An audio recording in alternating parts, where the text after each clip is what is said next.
50 taon. Ayan, yung asawa niya, yung seaman, yung po ay kapitan ng barko dito sa atin, yung Montenegro yata yun. Kaya, mamaya hindi ko alam kung makaka-attend or hindi, pero mas malamang na hindi. Yan, muli po ang Panginoon at tayo ay muli mag-aaral ng salita ng Diyos na ating matutunghayan sa unang Korinto, chapter 15, verse 58. Ayan. Ito ay napaka-familiar na ng mga verses na ito ay patuloy na nagpapaalaala sa atin. Unang Korinto, chapter 15, verse 58, ganito po ang sinasabi. Kaya nga, mga kapatid, magpakatatag kayo at huwag matitinag, magpakasipag kayo sa gawain para sa Panginoon, yamang alam ninyong di masasayang ang inyong pagpapagal para sa Kanya. Tayo po'y manalangin. Aming Diyos, aming Ama, muli po sa umagang ito, mag-aaral kami ng iyong mga salita. Kung paano kami ay pinagpala mo sa pag-aawitan, sa pagpupuri. Ganun din ang aming pag-aaral, ang aming pakikinig ng iyong mga salita. Basbasan niyo po ito at pagpalain at ito'y maging pagpapala po sa bawat isa sa amin. Dalangin ko, Panginoon, na sa bawat talata na aming tutunghayan, kayo po ang mangungusap sa bawat isa sa amin. Amin na pong sinasaway ang anumang distraksyon na gagawin ng kaaway at patuloy, O Diyos, na ang Banal na Espiritu ang siya naming inaanyayahan na siyang magtuturo, siyang magbibigay sa amin ng karunungan. Mapuspos kami lahat ng Banal na Espiritu upang sa aming pakikinig patuloy namin maunawaan ang iyong mga salita. Ang aking mga labi, dumaloy ang iyong kapangyarihan at ititiko mo, Panginoon, sa mga salitang makasasakit sa damdamin ng aking mga kapatid. Ibubukas mo lamang ang aking mga labi sa mga salitang makapagpapalakas ng aming pananampalataya at patuloy na gagamitin namin ito sa taong 2024. Pagpalain niyo po ang iyong mga salita sa pangalan ng Panginoong Yesus. Amen at amen. Ayan. Magkumustahan muna tayo, mga kapatid. Sabi nga, kung ating babalik tanawan ang taong 2023, ano ba yung mga naging buhay? Ano ba yung mga naranasan?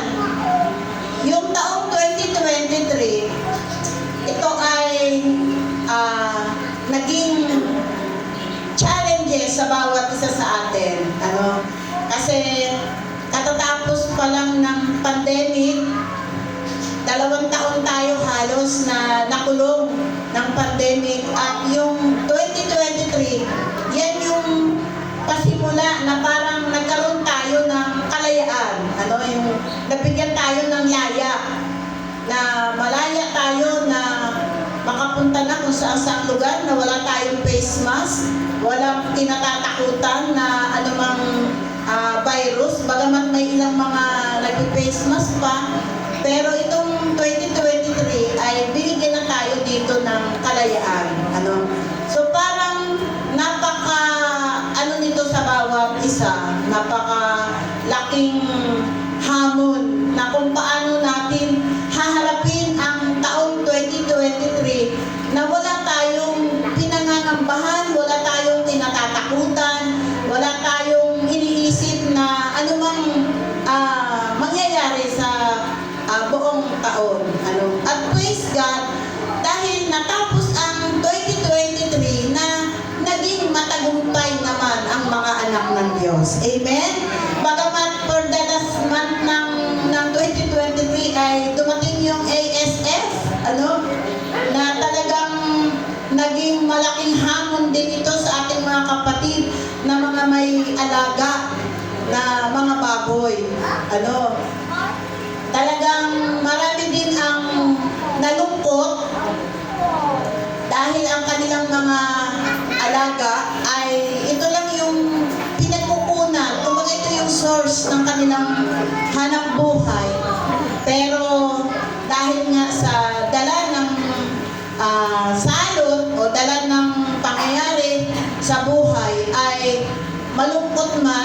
masakit man, talagang marami ang nakaranas ng kahirapan dahil sa ASF.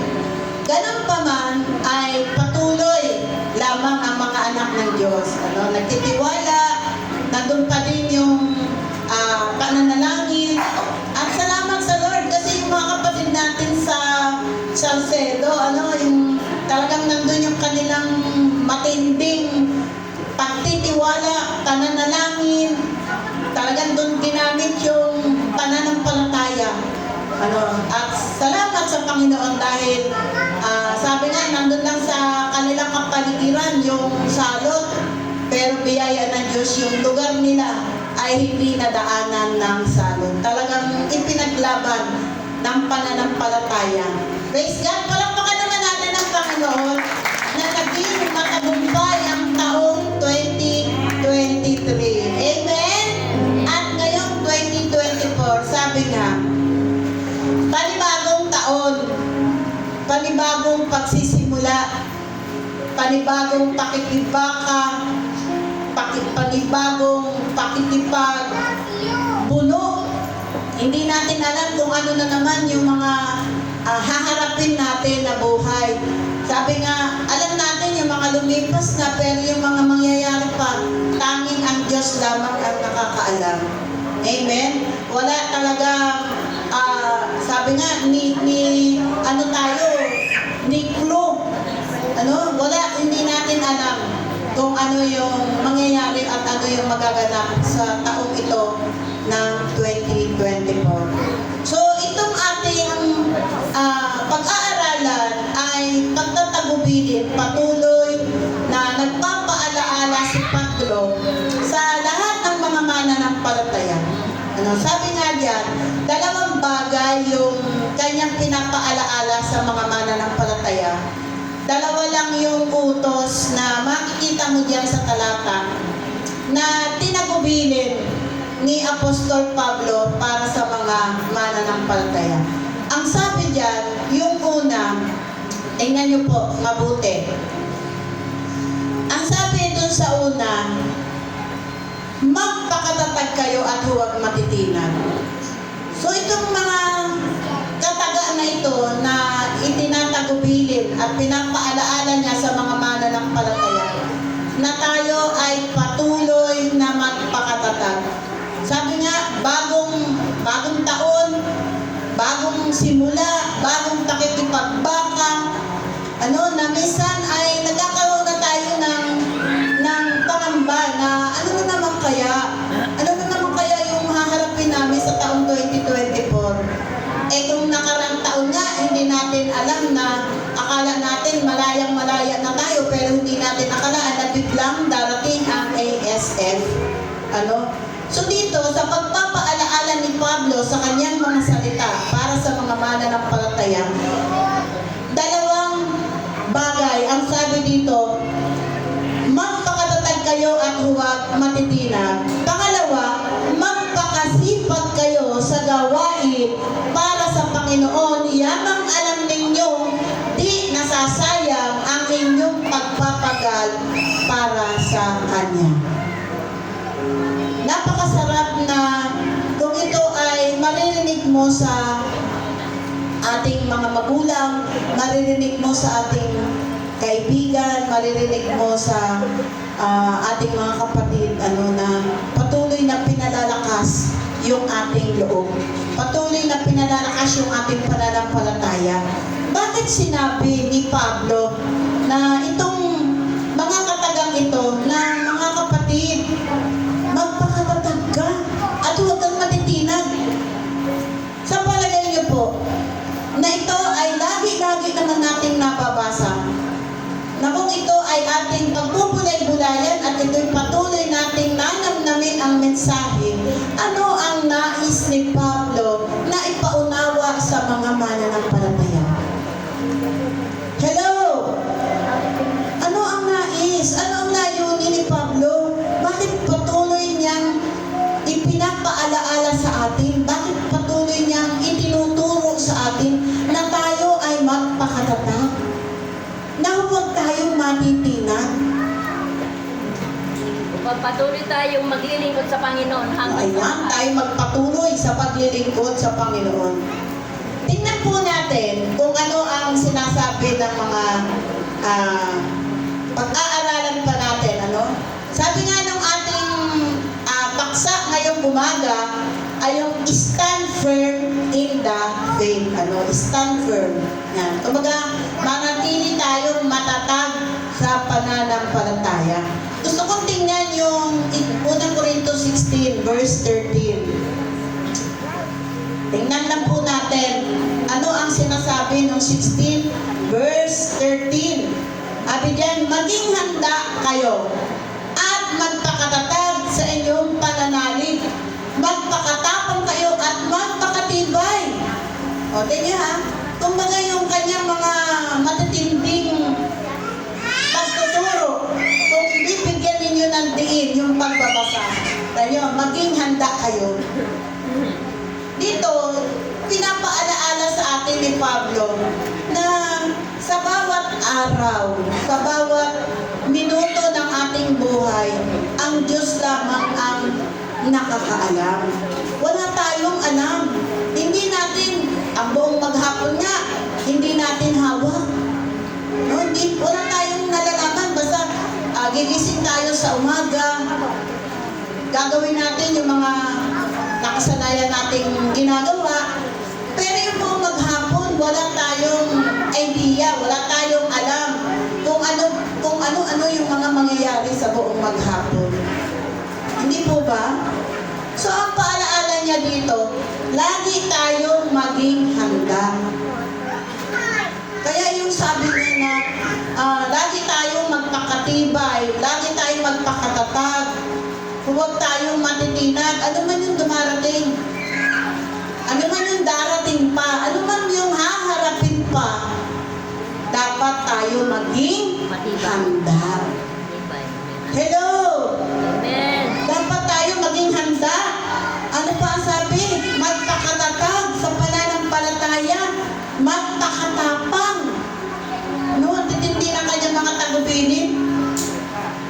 At magpakatibay. Talagang lagi-laging nire-remind sa atin yung pagiging matatag sa pananampalataya.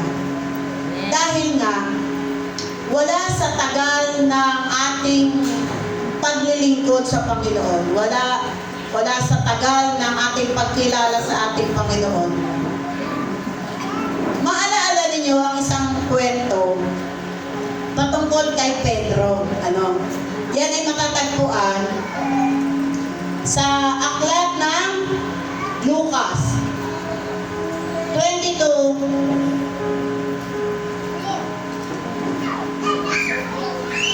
Yan, nasa na yung mamaya yung Lucas pala. Mamaya yung Lucas. Nasa pangalawang bahagi pala yun. Lucas 17 verse 5. Basta yung kwento niya doon ay yung nakasakay sa bangka. Ayan. Mateo 14:24 pala. Ayan. Mateo 14:24. Tingnan nga natin kung ano sinasabi. Ito ay isang kwento kay Pedro na alam naman natin at kilala natin si Pedro na siya ay isang masunuring alagad. Sa Mateo 14, ayan, wala tayong tagabasa ngayon. Verse 24. Sabi dito, samantala nasa laot na noon ang bangka at sinasalpok ng mga alon, sapagkat pasalungat sa hangin. At nang madaling araw na'y sumunod sa kanila si Jesus na naglalakad sa ibabaw ng tubig. Yeah. Kinalabutan sa takot ang mga alagad nang makita nilang may lumalakad sa ibabaw ng tubig. Ay ikaw baga naman, makakita ay madaling araw. Makakita ka ng isang tao na lumalakad sa ibabaw ng tubig. Ay sino kaya ang hindi matatakot? Ayan. At dito, sabi dito, sabi daw na multo. Ayan, yun yung pagka, ng mga alagad, multo. Ngunit, agad siyang nagsalita at sinabi sa kanila, huwag kayong matakot, si Jesus ito. At nagsalita si Pedro, Panginoon, kung talagang kayo yan, papariyanin ninyo ako sa ibabaw ng tubig. At sumagot siya, halika, kaya't lumusad si Pedro sa bangka at lumakad sa ibabaw ng tubig palapit kay Jesus. So dito, makikita natin yung pananampalataya ni Pedro, na nakita niya si Jesus na lumalakad sa ibabaw ng tubig. Kasi hindi naman niya sasabihin yung papariyanin ninyo ako kung wala siyang pananampalataya. So dito, makikita natin saan nakatingin si Pedro nung time na yon na sinabi niya na Guro, papapuntahin ninyo ako diyan. Kumbaga gusto din niyang maranasan na siya ay lumalakad sa ibabaw ng tubig. Nung panahon na yon o nung oras na yon, habang kinakausap niya ang Panginoong Jesus, siyempre, nakatingin siya sa Panginoong Jesus. Hello! Amen. Tingnan ninyo ha. Nung oras na yon na nakatingin siya sa Panginoong Jesus, sabi doon, lumunsad siya doon sa bangka. Bumaba siya. Siyempre, nasa gitna ng karagatan. Kung hindi siya nakatingin sa Panginoong Jesus, ay lulubog siya. Tama sabi dito, palapit kay Jesus. Lumakad si Pedro na papalapit kay Jesus. Ayan. Sa verse 30, ngunit nang mapansin niya ang hangin, siya'y natakot at nagsimulang lumubog. So pag sinabing lumubog, ibig sabihin talaga nakatungtong siya sa ibabaw ng tubig. Hello! Amen. Nasusundan niyo po ba ako? Paano nangyari kay Pedro na siya ay nakababa na ng bangka? At na-experience niya na siya ay tumungtong doon sa tubig pero hindi siya lumubog. Pero bakit nung nakita niya yung malakas na hangin? Ang sabi doon, nasaan na yung verse 29. Kaya lumusad si Pedro sa bangka at lumakad sa ibabaw ng tubig. Imagine nyo lumakad. Papalapit kay Jesus. Ngunit, nang mapansin niya ang hangin, siya'y natakot at nagsimulang lumubog. Bakit nga napansin yung hangin? Humina ang kanyang pananampalataya. Ano daw po? Hindi nagtiwala sa kanyang sarili. Ayan, nawala siya sa focus.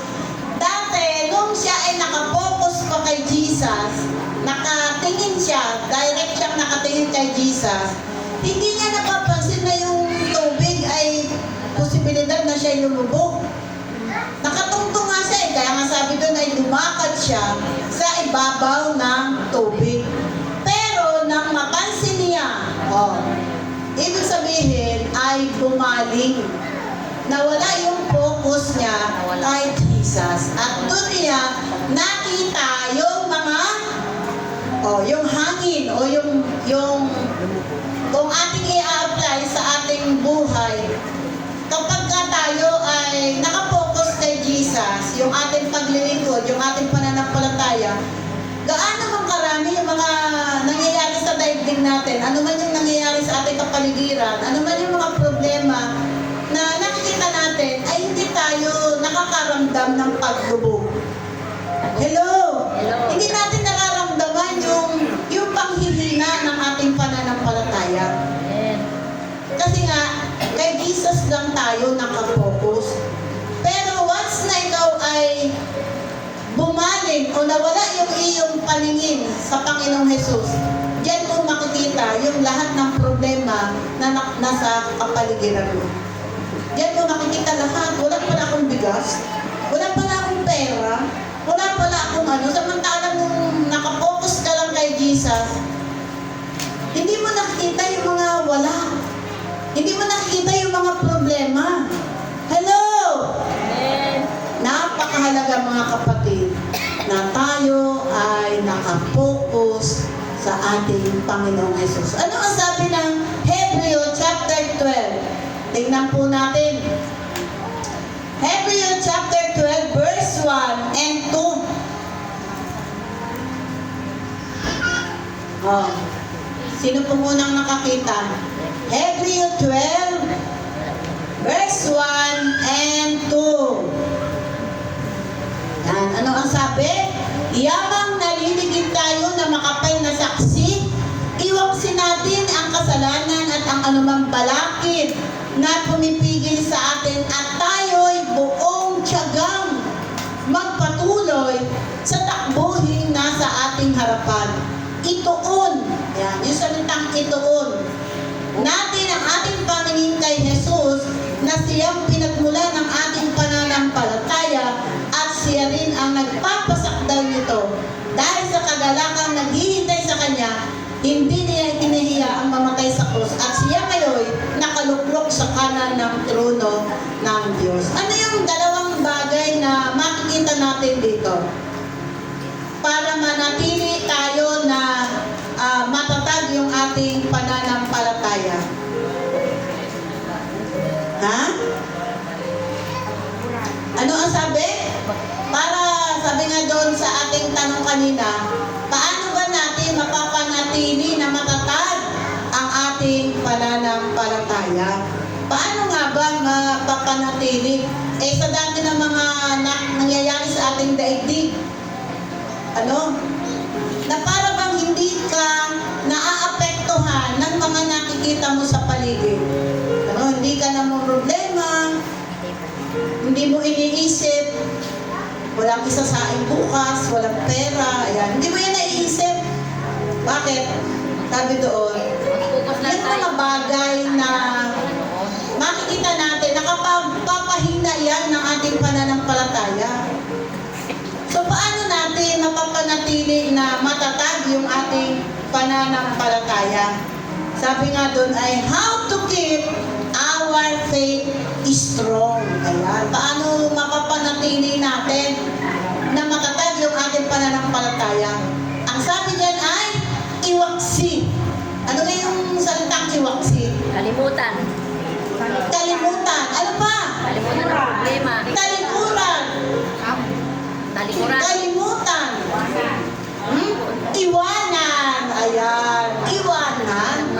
Sabi niyan, iwanan mo na. Yan yung mga bagay na nakapagpapahina ng ating pananampalataya once na nahulog ka sa kasalanan. Itong 2023, ilang beses kang nahulog. Ayan, di ba? Pag iniisip mo, bakit ba humina ang aking pananampalataya? Bakit ba ako nakaranas ng panghihina? Bakit ba parang biglang yung 100% na aking pananampalataya ay bumalik sa 0-0 o bumalik sa parang hindi, parang nagsisimula ka pa lang ulit. Kasi nga, yung kasalanan. Kaya ang sabi diyan, iwaksi mo na. Yan pala yung mga balakid na pumipigil. Yan yung nagiging hadlang. Yan yung nagiging dahilan kung bakit dumarating sa atin yung panghihina ng ating pananampalataya. Akala lang natin yung mga kasalanan na tinutukoy. Nalala ko yung kay Ate Aday na tanong na sabi niya kay Pastor, Pastor, meron bang kasalanan na ano nga Ate Aday yung tanong mo? Oo, meron bang kasalanan na nabanggit ko na yung dati eh. Oo. Para bang, meron, sabi niya, Pastor, meron bang kasalanan na mabuti? Para mabuti, ano? Meron bang kasalanan na mabuti? Ayun. Oo, mabuti. Oo. Na napasama. Meron bang kasalanan na mabuti? Ayan. Sabi nga, maliit o malaki, basta kasalanan yan. Walang kasalanang mabuti. Ayan, walang kasalanang mabuti. Lahat, pag sinabi ng Diyos, ay kasalanan niya. Kaya ang sabi diyan ay iwaksi.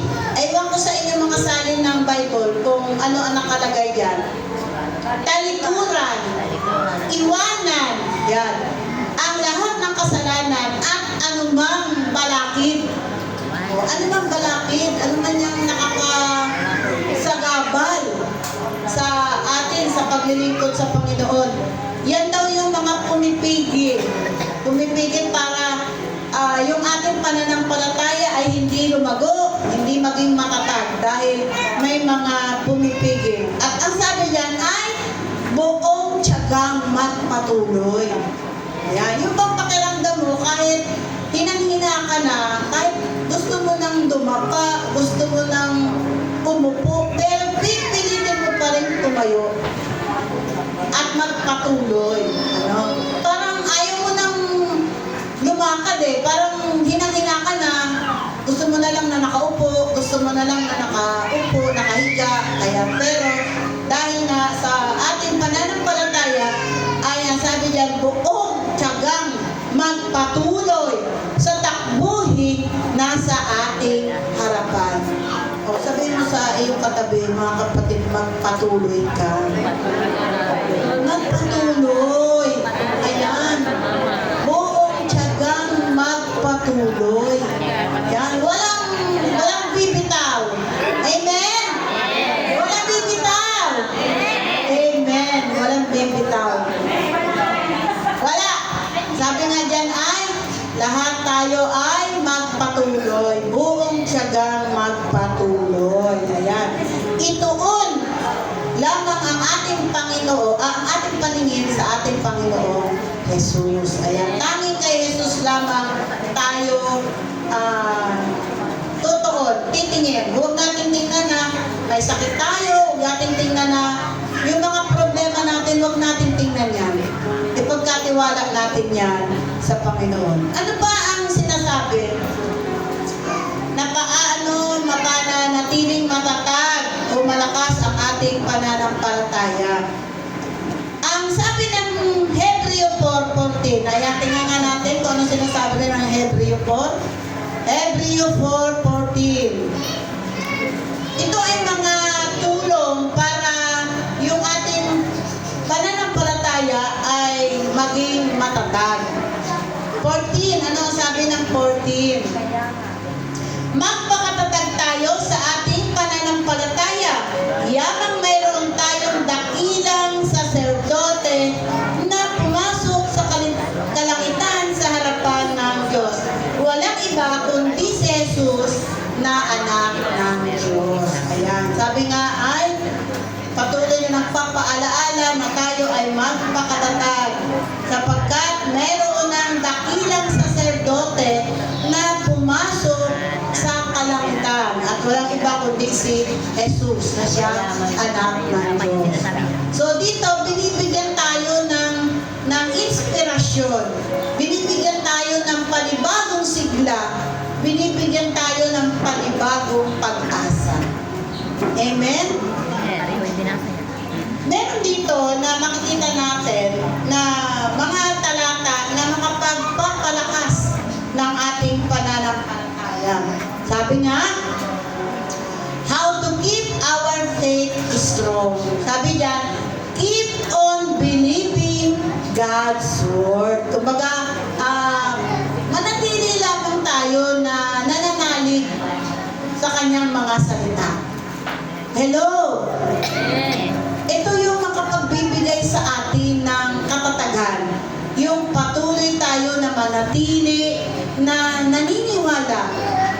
Tayo ay manatiling nananalig, nagtitiwala sa kanyang mga salita. Amen? Amen. Pangalawa, ang sabi diyan ay keep on being connected to God. Kumbaga, manatili tayo na nakakonect. Hello!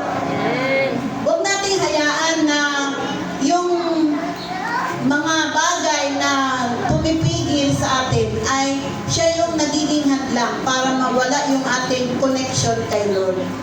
Tignan niyo po ang ating mga cellphone kapag humihina yung signal, nawawala yung connection, yung wifi. Hindi tayo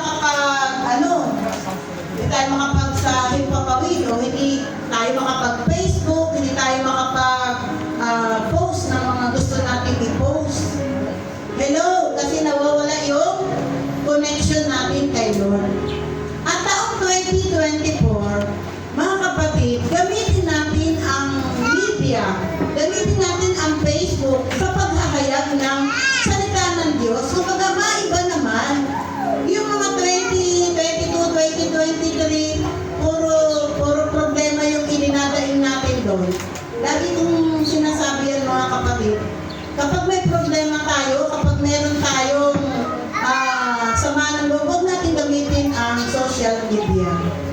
Marami din yan yung hindi nakakaalam ng ating buhay. Nagkabati-bati na kayo, yung mga nakikisaw-saw doon sa social media, patuloy pa rin kayong ginagatungan. Patuloy pa rin nakikisaw-saw, nakikialam. Diba? So, ang social media, mapapabuti yan sa mga anak ng Diyos kung gagamitin mo yan sa paghahayag ng salita ng Diyos. Marami diyang nais natin na abutin. Marami tayong mga kaibigan nasa ibang bansa, nasa iba't ibang lugar. Mga kaibigan natin sa Facebook, yan yung pagkakataon natin para yung salita ng Diyos ay maihayag natin sa kanila. Amen? Hindi man natin personal na makausap, hindi man natin actual na maihayag ang salita ng Diyos, pero kung ang Facebook o ang social media ay gagamitin natin para maipakilala si Jesus Christ, maipakita ang ginagawa ng Diyos sa buhay natin, maraming mga tao tayo mailalapit sa Kanya. Hello! So, stop na mga kapatid. Sabi nga tayo ay mga bago na. Ano ang sabi ng 2 Corinto chapter 5, verse 17? Ang sino mang nakipag-isa kay Kristo ay isa ng bagong nilalang. Wala na yung dati mong pagkatao. Oh, ikaw ay bago na. So, ipakita mo na ikaw ay bago na. Patunayan mo na ikaw ay bago na. Ano mang problema, sa Diyos mo sabihin, huwag sa social media. May kasamaan ka ng loob, may kaalitan ka, sa Diyos mo sabihin, hindi sa social media. Amen po ba, mga kapatid? O, palakpakan naman natin ng Panginoon. Sabi nga, bago na tayo. Pakita natin, 2024, bago na tayo. Amen? O, ano pa ang sabi? Keep on serving God with joy. Sabi nga, manatili tayo na naglilingkod na may kagalakan, hindi yung napipilitan ka lang. Alala ko, ang pastor po kasi, pagkakarating niyan, o si dumalo ba? Si ganito, dumalo talagang, kahit anong dami nyo, iisa-isahin kayo na pagtatanong sa akin. Malaking bagay yung photographer natin ngayon no? Na may mga nakikita tayo ng picture. Hindi ko na maalala, dumalo ba? Titingnan ko lang po yung mga picture ni Kuya Raynor. Ay, nandito pala. Ayan, dumalo pala.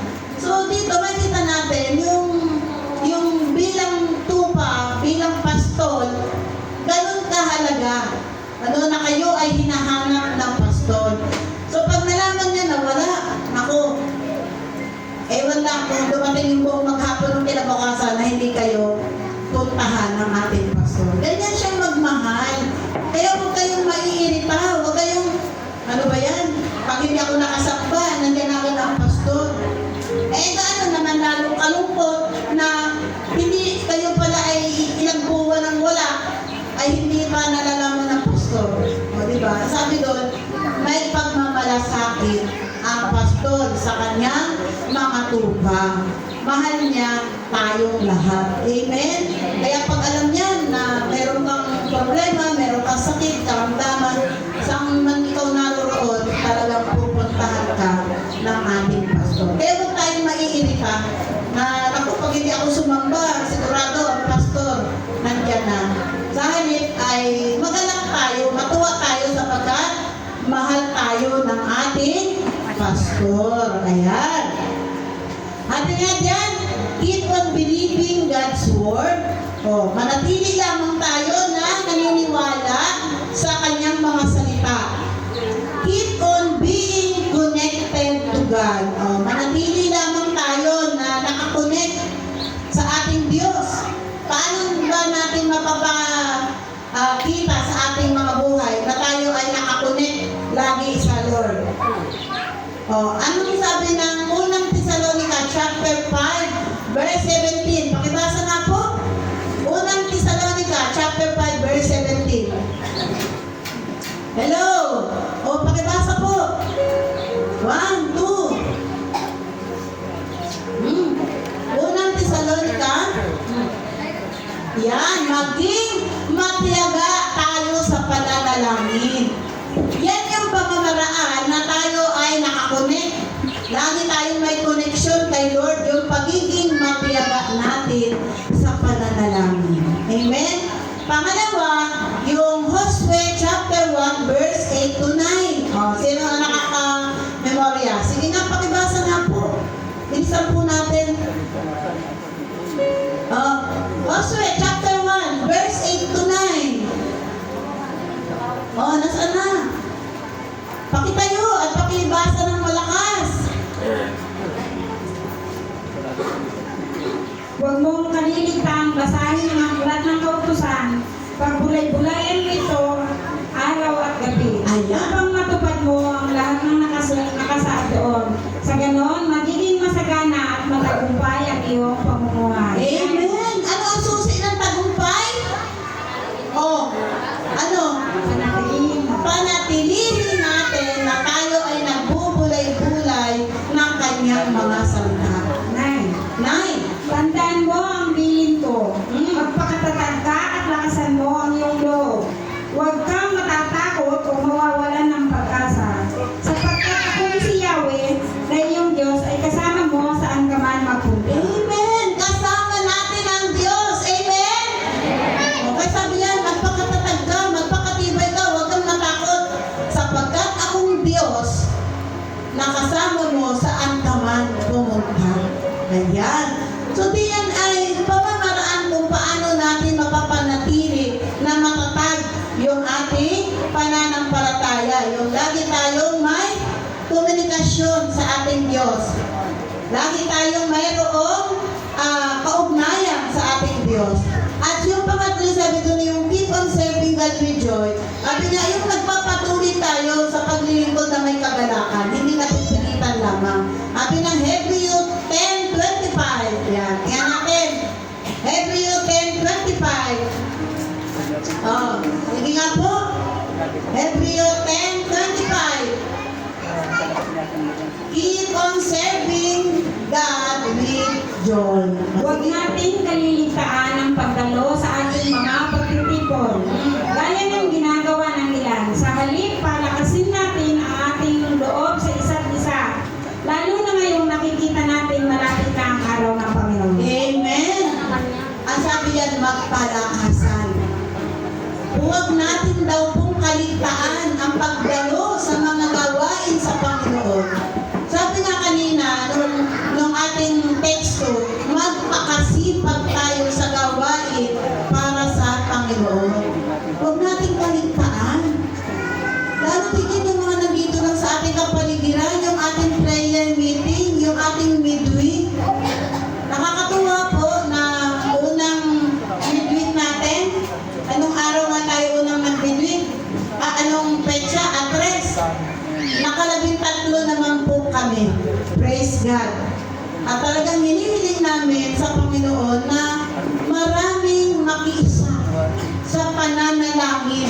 Kasi ito po yung midweek service, yung panggitnang pagsamba, and sabi doon yung prayer meeting, yung panalanginan sa isa't isa. Sabi nga, kumbaga tayo ay patuloy na gumagawa ng mga iba't ibang kaparaanan para tumatag yung ating pananampalataya sa ating Panginoon. So, nakakagalak na nung Miyerkules ay kami ay naka-13 na. Sabi ng Diyos,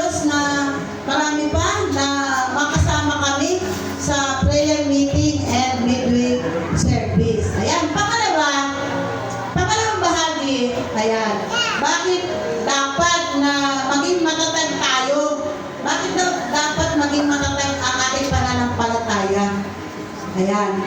Ang sabi ng Efeso chapter 6 verse 12. Tingnan po natin. Ano ang sinasabi? Efeso chapter 6 verse 12. Pakibasa po. Bakit daw dapat na maging matatag ang ating pananampalataya?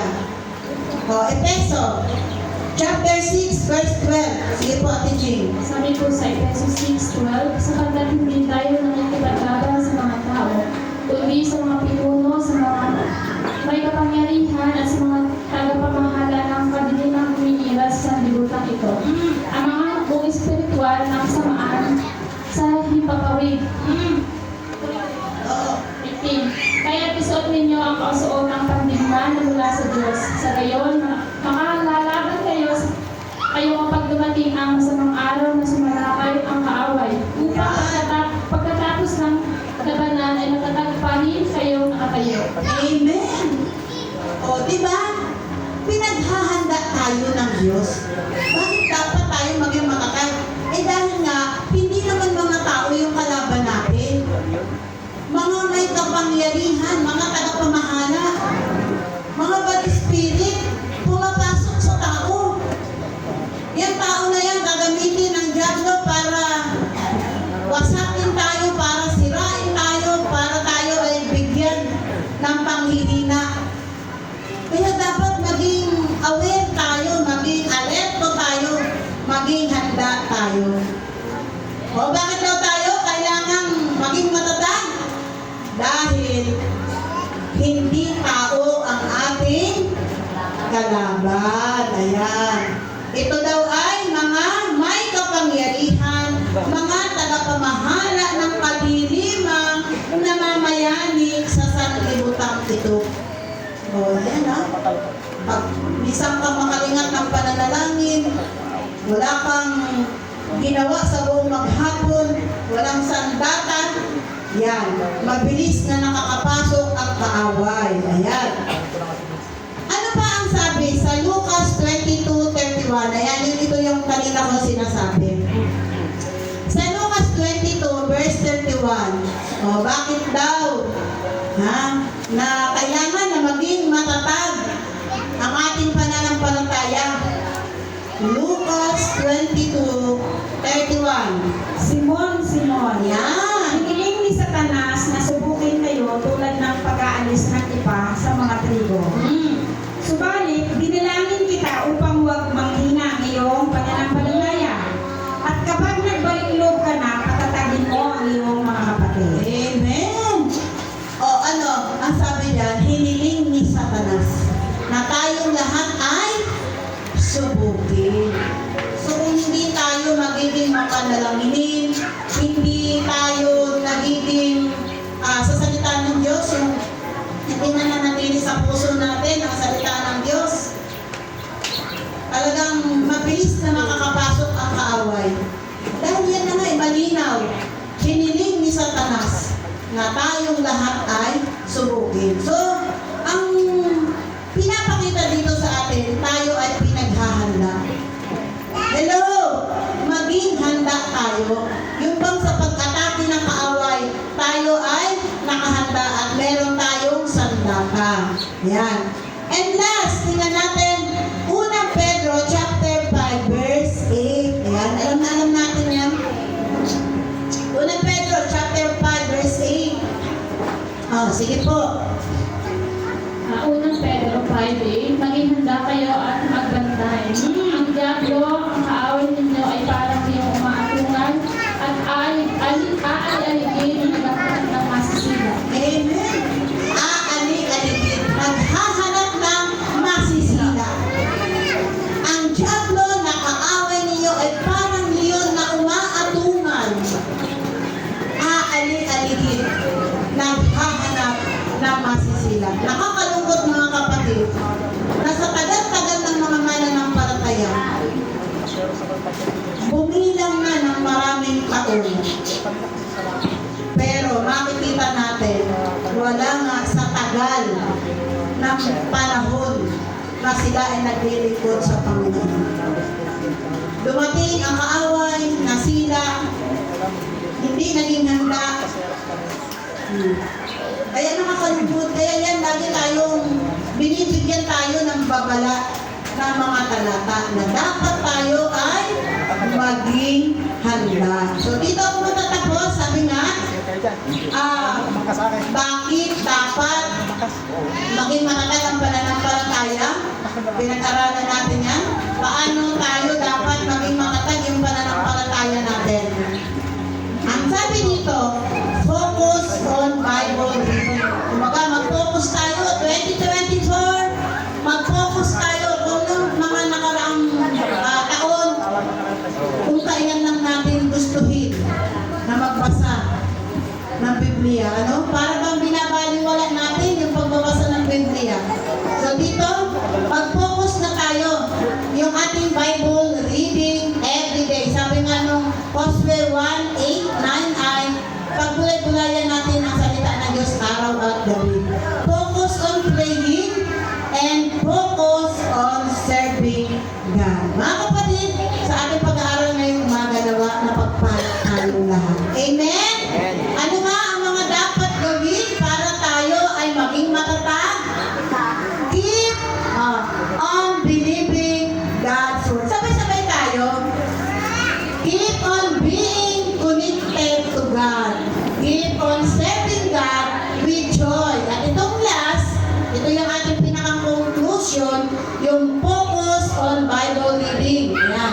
Focus on praying and focus on serving God. Tayo tumayo tayo magpasalamat sa Panginoon. Salamat aming Diyos, muli nagturo ka sa amin. Salamat po Banal na Espiritu sa pakikipag-usap mo sa bawat isa sa amin. Na kayo po yung nagbigay sa amin ng karunungan upang turuan mo kami na sa taong haharapin namin maging matatag ang aming pananampalataya. Salamat sa pangunguna ng Banal na Espiritu. Salamat po sa inyong pagtuturo, Banal na Espiritu. At sa aming mga haharapin pang mga araw, kayo yung patuloy na kasama namin. Magtiwala kami sa iyong mga salita. Patuloy kami manatili na nananiwala kami sa mga salita mo, sa mga pangako mo na saan kami